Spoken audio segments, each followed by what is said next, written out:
नमस्कार।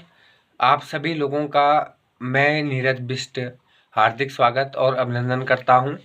जैसा कि 12BC की प्रमुख समस्याएं आज हमारे सामने होते हुए भी हम लोग आवाज़ नहीं उठाते हैं, उस पर चर्चाएं तो चाय के स्टॉलों पर खूब होती हैं, लेकिन कोई भी उस समस्या पर आज अमल नहीं करना चाहता है।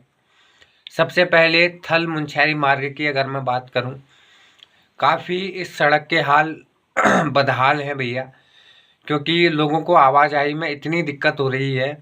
अगर कोई इमरजेंसी केस हुआ, कोई गर्भवती महिला हुई, कोई बहुत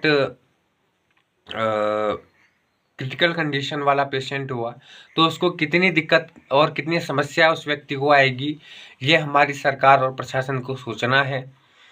दूसरा, स्वास्थ्य सेवाओं पर मैं अभी भी लोगों से अपील कर रहा हूं कि देवलथल बुंगाचना क्षेत्र में एक ऐसा सामुदायिक अस्पताल होना चाहिए, एक ऐसा अस्पताल हो जिसमें लोग अपना अच्छे से इलाज कर सकें।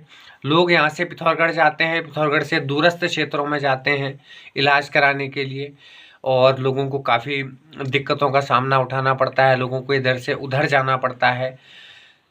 और तीसरी समस्या शिक्षा पर हम सभी के बच्चे आज शिक्षा ग्रहण कर रहे हैं, लेकिन आज जो हमारे प्राथमिक विद्यालय हैं, माध्यमिक विद्यालय हैं, सरकारी विद्यालय हैं, इनको हमें बचाने की आवश्यकता है।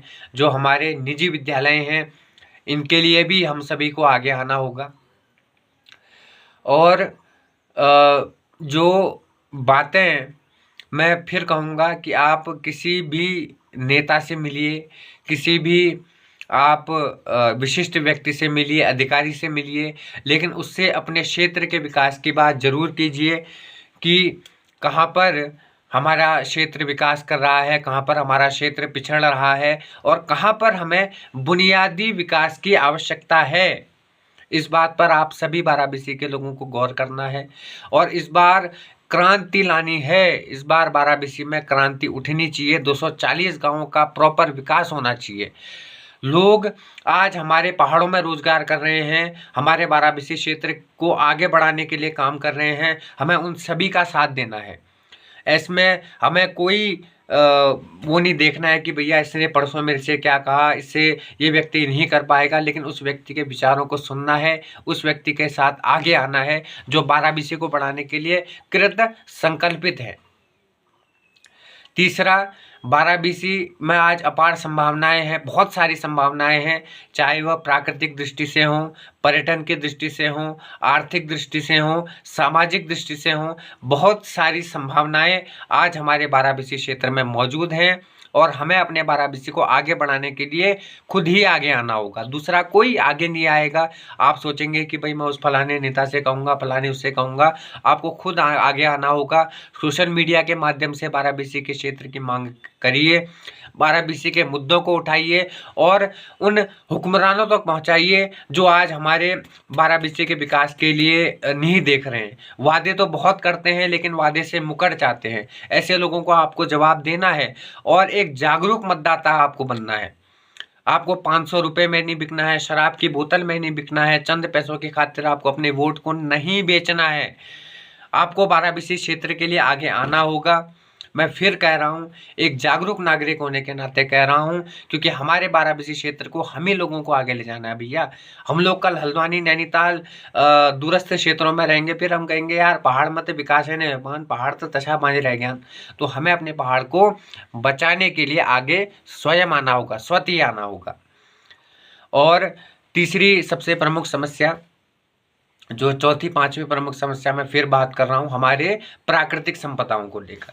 देखिए, हमारे 12BC में बहुत सारी प्राकृतिक संपदाएं हैं, इनके संरक्षण के लिए भी हमें आगे आना होगा।